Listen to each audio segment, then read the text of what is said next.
Assalamu alaikum. Bienvenue donc dans le cours d'automatique linéaire non linéaire, master commande système industriel. Dans ce deuxième chapitre, donc on va voir la réponse d'un modèle d'état.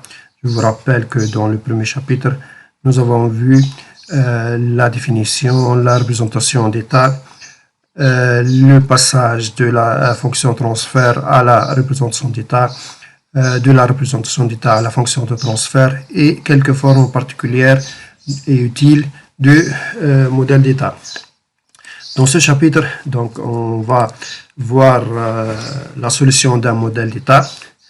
Ensuite, le calcul de l'exponentielle AT, très utile et nécessaire pour calculer la solution. Ensuite, on va voir le régime transitoire et des réponses classiques.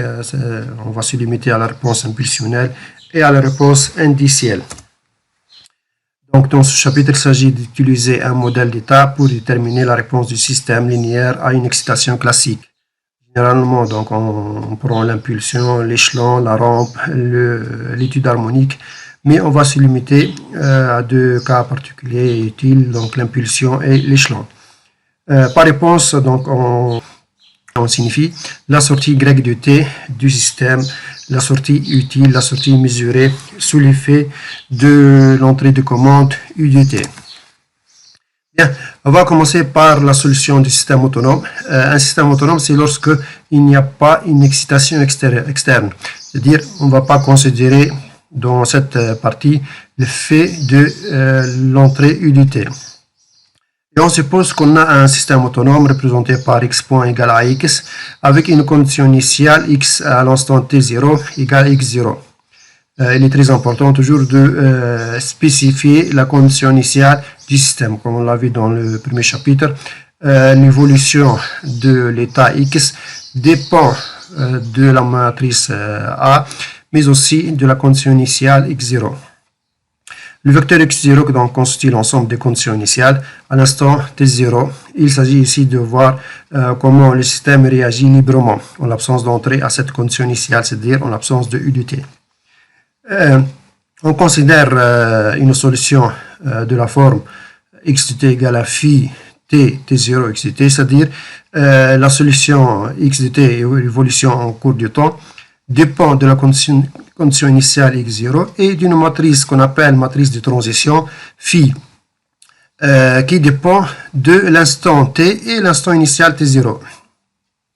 En dérivant par rapport à x par rapport au temps, en dérivant x par rapport au temps, on obtient donc à partir de cette expression x point égale à x, donc c'est l'expression initiale de la représentation d'état, qui est égal donc à partir de cette expression phi point de t t0 fois x0.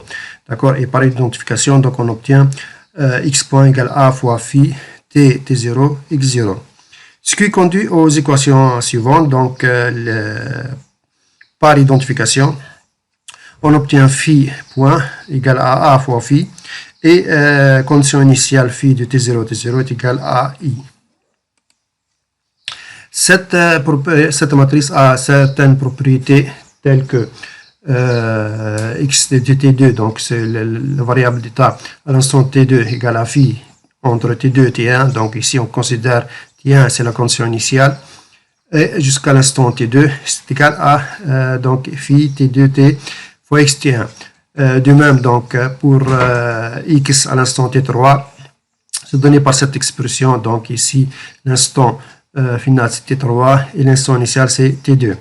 Et aussi c'est l'instant, si je prends l'instant initial t1 et l'instant final t3, j'obtiens ça. Si je remplace x de t2 par cette expression et en faisant l'identification de la deuxième et troisième expression, on obtient cette égalité.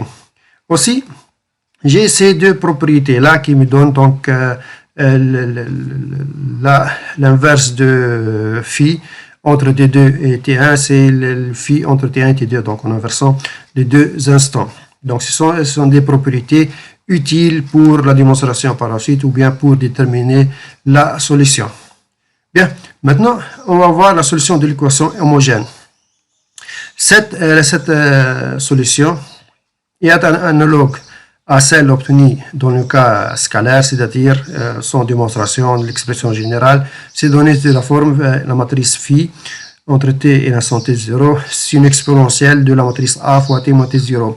Pour simplifier, donc on peut se rappeler de l'exemple du circuit RC et la solution de l'équation différentielle du circuit RC. Dans ce cas, donc, on va obtenir que A c'est 1 sur RC. La réponse du système autonome à une condition initiale x0 est donc donnée par cette expression. Donc x de t, donc je remplace phi par cette exponentielle et j'obtiens cette expression. Bien. Dans cette partie, donc on va voir la solution de l'équation de l'état complète. Donc dans la première partie, on a vu l'équation autonome. L'équation complète, c'est-à-dire on va chercher aussi l'expression de y et de x. Donc, on suppose que cette solution est de la forme donc x de t égale à phi, la matrice de passage phi, fois une variable z de t, avec un instant initial z de t0 égale à x0.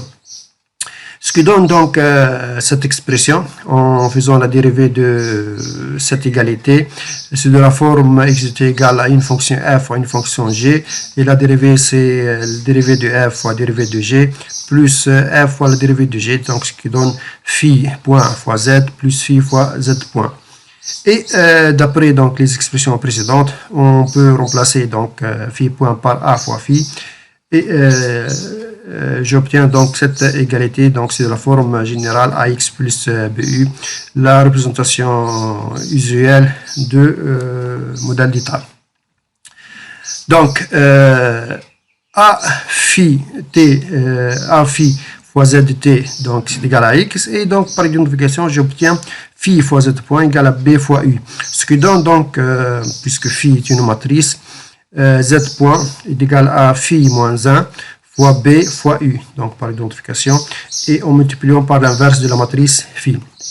Ou bien donc j'obtiens ceci, d'après la propriété qu'on a vue précédemment.